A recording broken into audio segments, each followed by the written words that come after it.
Ujala Rai and welcome back to my channel. हम लोग discuss कर रहे थे बायोकेमिस्ट्री में कार्बोहाइड्रेट्स। मैंने आप लोगों को मोनोसेक्राइड्स का इंट्रोडक्शन दिया था कि मोनोसेक्राइड्स को हम किस तरह कैटेगराइज करते हैं, हम उसे किस तरह पढ़ते हैं। हमने पढ़ा उसे हम स्टीरियो आइसोमर्स के तौर पे पढ़ते हैं, हम एपीमर्स के तौर पे पढ़ते हैं, हम एनोमर्स के तौर पे पढ़ते हैं। ठीक है, ये सब कुछ था और हमने उनके रिएक्शन में तौर पे पढ़ा। अगर हम उनका रिएक्ट कराएं तो हम ग्लाइकोसाइड्स के तौर पे उन्हें पाते हैं। ठीक है, ये तो होगी एक इम्पॉर्टेंट चीज़। उसके बाद कार्बोहाइड्रेट में जो सबसे इम्पॉर्टेंट चीज़ हमारे पास आती है वो है पॉलीसेक्राइड्स। पॉलीसेक्राइड्स बहुत ही ज़्यादा इम्पॉर्टेंट है। ठीक है, जितने ज़्यादा बड़े बड़े इनके स्पेलिंग हैं उतने ही ज़्यादा ये खुद इम्पॉर्टेंट है। तो अगर हम पॉलीसेक्राइड्स को स्टडी करना स्टार्ट करें तो सबसे पहले हमें जो सबसे कॉमन चीज़ है इसकी, वो हम सबको पता है कि पॉलीसेक्राइड्स दो तरह के होते हैं। एक होते हैं होमो, एक होते हैं हेट्रो। अब होमो और हेट्रो इनमें बहुत ही सिंपल सा डिफरेंस होता है। वो डिफरेंस ये है कि जो होमो है उनमें जो रिपीटिंग यूनिट होता है मोनोसेक्राइड का वो सेम होता है और यहाँ पे डिफरेंट रिपीटिंग यूनिट होता है। ठीक है, ओके। इसका मतलब ये है कि अगर हम बात करें होमो की तो होमो सिर्फ एक तरह के बनता है मोनोसेक्राइड से। वो बार बार आगे ठीक है, वो आगे जाके एक ही मोनोसेक्राइड होगा जो कि चेन बनाता रहेगा। लेकिन अगर हम लोग पॉली की बात करें, हेट्रो की बात करें, तो हेट्रो जो है वो डिफरेंट जो है, यानी दो अगर मिल जाएंगे वो चेन बनाएंगे, तीन होंगे वो चेन बना लेंगे। ठीक है, ये होगी हमारे पास हेट्रो। अब जो है हमने एक और चीज़ जो हमेशा याद रखनी है वो ये है कि उसके अलावा इनको हम कैटेगराइज करते हैं कि ये ब्रांच्ड भी हो सकते हैं और अनब्रांच्ड भी हो सकते हैं। ठीक है, वो ब्रांच्ड भी हो सकते हैं और अनब्रांच्ड भी हो सकते हैं। एक ये डिफरेंस हो गया। ठीक है, अगर हम फॉर एग्जांपल देखते हैं अमाइलोज और amylopectin both are the polysaccharides but one that is amylopectin is branched and other is unbranched. So next to it, अगर हम इनके थोड़ा सा फंक्शन, मासूमाना फंक्शन देखें तो वो सिर्फ दो हैं जो हम कॉमनली यूज़ करते हैं जिसको अपनी डेली लाइफ में। एक तो है कि ये स्टोरेज ऑफ एनर्जी के तौर पे होता है, स्टोरेज ऑफ एनर्जी। दूसरा इसका जो सबसे इंपॉर्टेंट फंक्शन होता है वो होता है इसका स्ट्रक्चरल फंक्शन। स्ट्रक्चरल फंक्शन, ठीक है। ये छोटा सा इंट्रोडक्शन था पॉलीसेक्राइड्स का। अब पॉलीसेक्राइड्स को हम लोग अगर डिटेल से पढ़ना स्टार्ट करें तो सबसे पहले हमारे पास आते हैं होमोपॉलीसेक्राइड्स।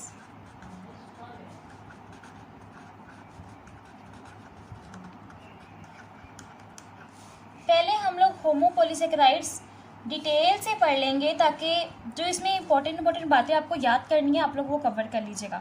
एक बात मेरी हमेशा याद रखें कि आप लोग जितना उसे इजी लेके पढ़ेंगे स्टडी को वो उतना आपके लिए इफेक्टिव होगा। जितना आप उसको टफ करेंगे कि हाँ भाई इसको इस तरह, इसको इस तरह, वो आपके लिए मुश्किल हो जाएगा जब आप डिफरेंट कॉन्सेप्ट्स को एक ही चीज़ के अंदर डालने की कोशिश करेंगे।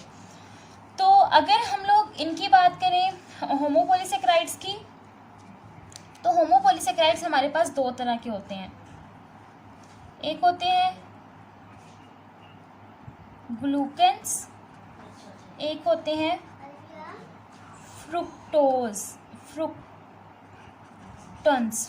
होते हैं। ठीक है, अब इनके अंदर डिफरेंस क्या होता है, ये सिर्फ ग्लूकोज के पॉलीमर होते हैं। अगर हम फ्रुक्टन्स की बात करें, फ्रुक्टॉन्स की, तो ये होते हैं हमारे पास फ्रुक्टोज के पॉलीमर्स। ओके, ठीक है, एक तो ये हो गया बात। अब हमने इनके डिफरेंट टाइप्स है जो हम अपनी डेली लाइफ में जिनको यूज़ करते हैं। सबसे पहले आप सबको पता है कि इसके जो सबसे खूबसूरत एग्जाम्पल है वो क्या है, सबसे पहले हम स्टडी करेंगे इसकी एग्जांपल जो है स्टार्च।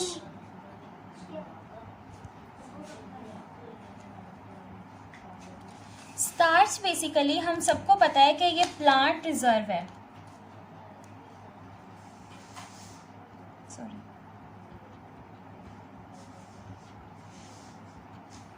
ठीक है, प्लांट रिजर्व है। और उसके अलावा इसकी एक और इम्पोर्टेंट चीज़ है कि ये ग्लूकोज के पॉलीमर से मिलके बनती है,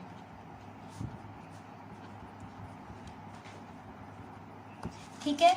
अब उसके अलावा इसकी जो है आगे स्टार्च की दो टाइप्स होती हैं, एक होती है अमाइलोज, एक होती है अमाइलोपेक्टिन। अब देखें अमाइलोज जो है हमारे पास ये होती है अनब्रांच्ड, अमाइलोपेक्टिन जो होती है ये होती है हमारे पास ब्रांच्ड। स्टार्च जो है हमारे पास वो हमारे पास बनती है अल्फा डी ग्लूकोज से, ठीक है, जबकि हमारे पास, ठीक है, अल्फा डी ग्लूकोज से बनती है। अब एक बात याद रखनी है कि अगर हम स्टार्च का सॉल्यूशन बनाएंगे, ठीक है, तो उसके अंदर हमारे पास जो अमाइलोज होगा वो 15 से 20% होगा और जो अमाइलोपेक्टिन होगा वो 80 to 85% होगा। ये एक छोटी सी और इम्पॉर्टेंट इन्फॉर्मेशन भी है, ठीक है। उसके अलावा अगर हम अमाइलोज को देखें तो अमाइलोज में जो है वो स्ट्रेट चेन होती है और इसमें मोनोसेक्राइड्स ऑलमोस्ट 200 से 1000 तक होते हैं। अगर यहाँ देखा जाए यहाँ 20,000 को भी एक्सीड कर सकते हैं, ठीक है। उसके अलावा एक और चीज़ कि अब देखिए मैं आपको इस थोड़ा स्ट्रक्चर ड्रॉ करके दिखा देती हूँ। देखें ये हमारे पास है ग्लूकोज,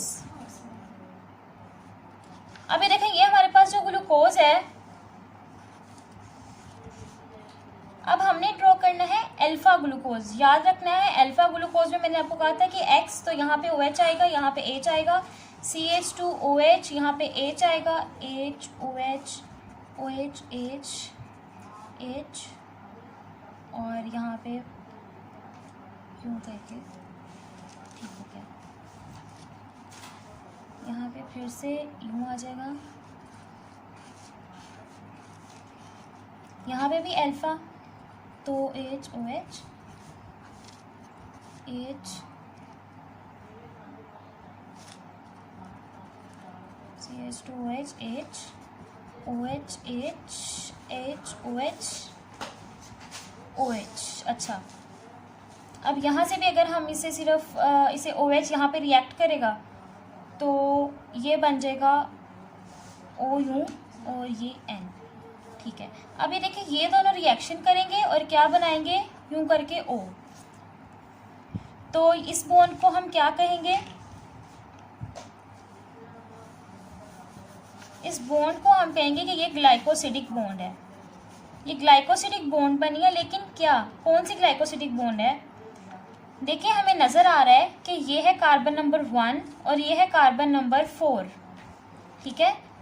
ये कार्बन नंबर 1 है, 2 3 4 5 एंड 6, तो कार्बन नंबर, ठीक है, 1 और 4 के दरमियान जो है ये हमारे पास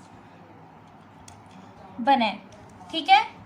उसके अलावा उन्होंने क्या, आप देखिए कार्बन नंबर 1 और 4 के दरमियान बना है, और ये कौन सा हमारे पास था, ये हमारे पास था अल्फा कार्बन, अल्फा ग्लूकोज था हमारे पास। तो अब इसमें उन्होंने क्या बात कही है कि अल्फा 1,4 बॉन्ड है, कौन सा बॉन्ड है, ग्लाइकोसिडिक। अब ये जो मैंने स्ट्रक्चर बनाया है लीनियर स्ट्रक्चर, ऐसे ही चलता जाएगा, ये O से रेट करेगा, यहाँ पे फिर O, ये हमारे पास है अमाइलोज का। अगर यहीं पे एक मैं अमेंडमेंट कर दूं, चले मैं ये वाला कलर यूज़ कर लेती हूँ, अगर मैं यहाँ पे एक और ग्लूकोज बना दूं और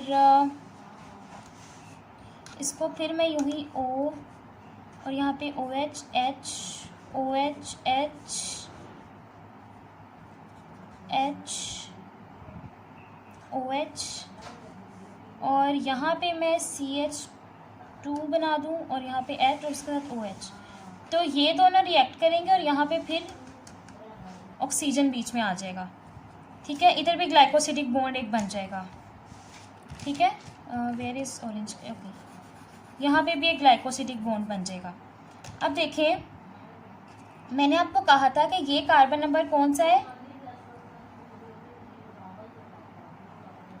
अब देखें एक और बात है, ये जो बॉन्ड है ना, sorry I am so sorry, ये बॉन्ड इसके साथ बनेगा, इस OH के साथ, ये OH इधर ही रहेगा।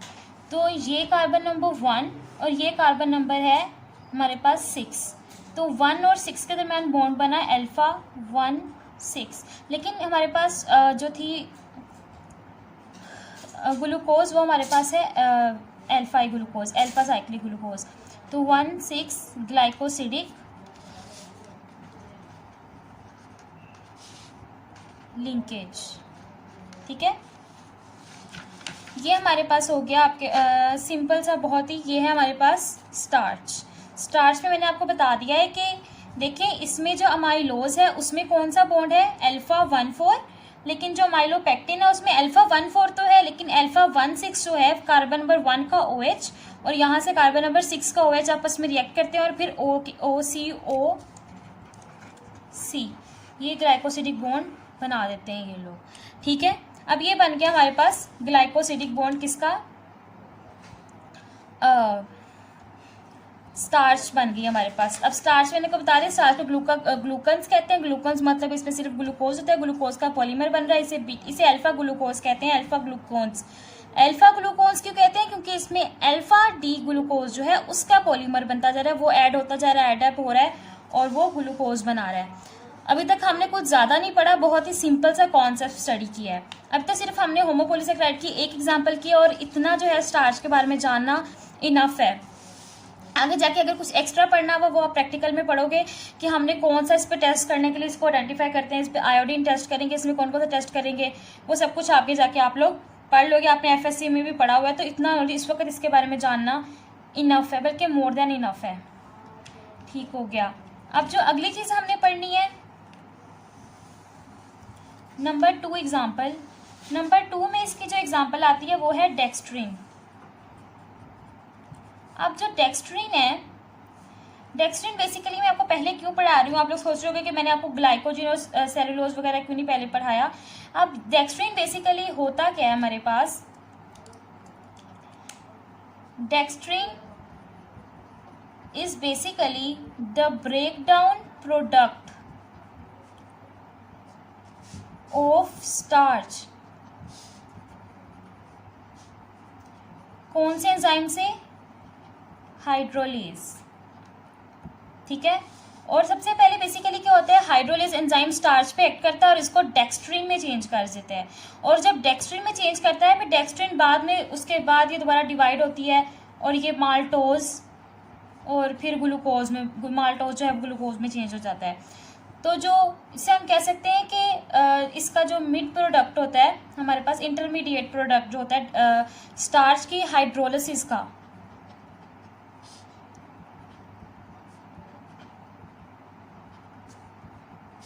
इंटरमीडिएट,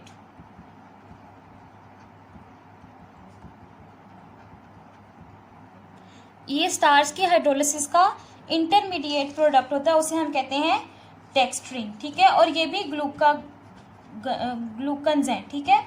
ग्लूकन्स मतलब इसमें भी ऑब्वियसली देखिए ना, कॉमन सेंस है कि हाइड्रोलिसिस से हमें सिर्फ ग्लूकोज मिल रहा है। अगर हमें हाइड्रोलिसिस से सिर्फ ग्लूकोज मिल रहा है, इसका मतलब है कि जो इसका स्ट्रक्चर था डेक्स्ट्रीन का, उसमें सिर्फ और सिर्फ ग्लूकोज से, तो ये क्या हुए, ग्लूकन्स हो गए हमारे पास, ठीक है। अब उसके बाद जो हमने तीसरी चीज़ है हमारे पास इस एग्जाम्पल्स में, वो है हमारे पास ग्लाइकोजन। अब देखिए, ग्लाइकोजन जो है, हम सबको पता है कि ग्लाइकोजन जो है वो एनिमल रिजर्व है, ठीक है। उसके अलावा ये कुछ प्लांट्स में भी होता है, वो प्लांट्स जिनमें क्लोरोफिल नहीं होता, वो जैसे वो था यीस्ट, या ईस्ट में होता है, और उसके अलावा ये आपके पास होता है कुछ फंजाइज में, ठीक है। उसके अलावा जो है इसमें क्या होता है, इस बेसिकली इसका जो स्ट्रक्चर होता है ना वो बिल्कुल उसके अमाइलोपेक्टिन से मिलता है, ठीक है। और उसके अलावा वही अमाइलोपेक्टिन से अगर मिलता है तो इसमें जो है वो उसमें 20,000 प्लस था, इसमें 25 से 30,000 प्लस मोनोसेक्राइड यूनिट्स होते हैं ऑफ ग्लूकोज, और ये भी ग्लूकन होता है, और ये भी अल्फा ग्लूकोज से बनता है। और इसमें बॉन्ड दो तरह की होती हैं, जैसे उसमें थी, जैसे हमने अमाइलोपेक्टिन में पढ़ी थी, दो तरह की बॉन्ड। कौन कौन सा? एक होता है दोनों तो होती है अल्फा, एक होता है 1,4, एक होती है 1,6। और 1,6 कौन सी बॉन्ड होती है? ब्रांचिंग। और ये दोनों, इन दोनों को कहते हैं ग्लाइकोसिडिक बॉन्ड, ठीक है। इन दोनों को हम लोग कहते हैं ग्लाइकोसिडिक बॉन्ड, ठीक है। अब ग्लाइकोसिडिक बॉन्ड बन गया। हमने पढ़ा, सबसे पहले हमने पढ़ा इसमें स्टार्च, स्टार्च के बाद हमने पढ़ा डेक्स्ट्रिन, डेक्स्ट्रिन के बाद हमने पढ़ा ग्लाइकोजेन, ठीक है। अब ग्लाइकोजेन भी हो गया। इसके बाद हमने जो इसकी तीसरी एग्जाम्पल, 3 एग्जाम्पल्स कर ली। अब इसकी जो चौथी एग्जाम्पल है, हमारे पास, उसमें आ जाता है हमारे पास सेलुलोज। सेलुलोज भी बिल्कुल उसी तरह है, ब्रांचिंग भी है, सब कुछ इसमें है। बस एक चीज याद रखनी है इसमें कि ये भी ग्लूकन है, लेकिन कौन से वाला? इसमें बीटा डी ग्लूकोज होता है। देखें यूं करके, wait I will draw it with a marker colour, like ये देखें,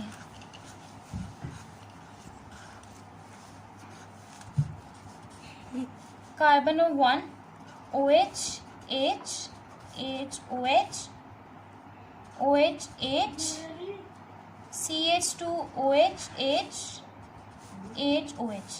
तो यहाँ से भी इसी तरह आएगा और इस तरह बॉन्ड बन जाएगा। यहाँ पे ये जो है ये वाला आएगा, यूं बॉन्ड बन जाएगा, इस तरह फिर आगे यूं करके बॉन्ड चलता जाएगा इनका, ठीक है। ये हमारे पास हो गया सेलुलोज। और सेलुलोज में भी उसी तरह बीटा 1,4 ग्लाइकोसिडिक बॉन्ड बनता है। ये हो गया हमारे पास सेलुलोज। अब सेलुलोज के बाद जो हमारे पास अगला है वो बहुत ही इंटरेस्टिंग है, वो है इनोलिन। अभी तक हमने सब पढ़े कि वो सब होंगे ग्लूकोज के पॉलीमर्स, ग्लूकोज के पॉलीमर्स, ग्लूकोज के पॉलीमर।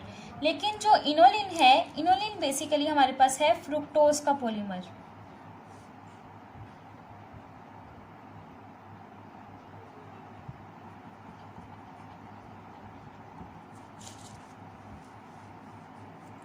उसके अलावा ये जो है हमारे पास प्रेजेंट होता है गार्लिक में और अनियन में, ठीक है। इसका वेट बाकी सबकी निस्बत बहुत कम होता है। अगर हम सेलुलोज, स्टार्च, ग्लाइकोजेन और इन सब चीज़ों को कंपेयर करें, इवन डेक्स्ट्रिन को भी इनोलिन से कंपेयर करें, तो इसका साइज कम होता है। इसका साइज ऑलमोस्ट 5,000 होता है, ठीक है। उसके अलावा इसको हम यूज़ करते हैं बेसिकली असेस करने के लिए किडनी फंक्शन को। और ये किस तरह करते हैं? बाय मेजरिंग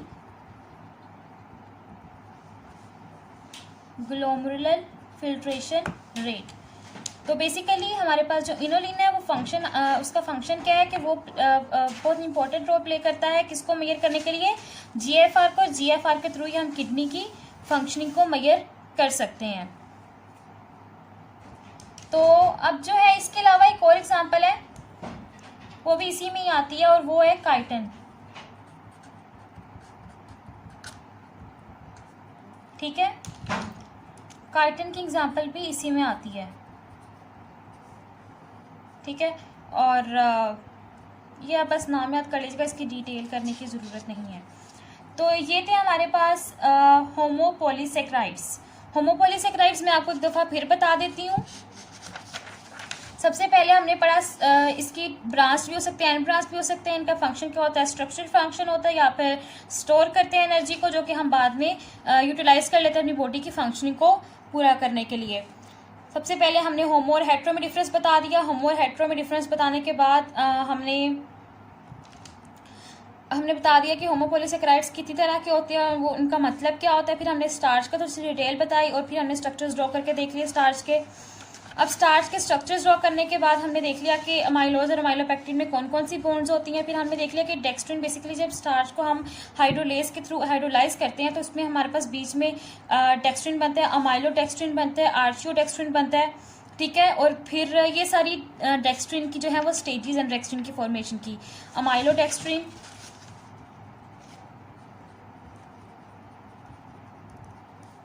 आर्चियोडेक्स्ट्रिन, ठीक है, और फिर डेक्स्ट्रिन, ठीक है। उसके बाद डेक्स्ट्रिन जो है वो भी ग्लूकन है क्योंकि इसमें भी ग्लूकोज के पॉलीमर्स होते हैं। उसके अलावा फिर हमने पढ़ा ग्लाइकोजिन। ग्लाइकोजिन में हमने कहा कि ये एनिमल स्टार्च कह लें, इनको एनिमल स्टार्च भी कहते हैं, ठीक है। एनिमल स्टार्च है और ये प्लांट्स में भी होती है, उन प्लांट्स में जो कि जिनमें क्लोरोफिल नहीं होता, जैसे यीस्ट और फंजाई। उसके अलावा इसका स्ट्रक्चर बेसिकली मिलता है अमाइलोपेक्टिन से और इसका जो है मोनोसेक्राइड इसके जो है अमाइलोपेक्टिन से भी ज़्यादा होते हैं। इनमें ब्रांचिंग कौन कौन सी होती है, अल्फा 1 4 अल्फा 1 6। उसके बाद हमने पढ़ा सेलुलोज। सेलुलोज में सिर्फ एक ही चीज़ का डिफरेंस होता है स्टार्च से, वो होती है कि इसमें बीटा डी ग्लूकोज होता है। उसके बाद हमने इनोलिन पढ़ा। इनोलिन जो है वो फ्रुक्टोज का पॉलीमर है और ये गार्लिक और अनियन में होता है। इसका वेट बहुत कम होता है, ये असेस करता है किडनी की फंक्शनिंग को। उसके अलावा हमने कहा कि काइटिन भी इसी में आता है, ठीक है। अगर आज की वीडियो अच्छी लगी हो तो काइंडली इसको लाइक कर दीजिएगा, शेयर कर दीजिएगा, कमेंट ज़रूर कर दिया करें। इससे हमें पता चल जाता है कि आपको जो है वीडियो कैसी लगी। उसके अलावा जो है इसको मेरे चैनल को सब्सक्राइब करना मत भूलिएगा और इसे शेयर कर दिया करें प्लीज़। Thank you. अल्लाह हाफिज़।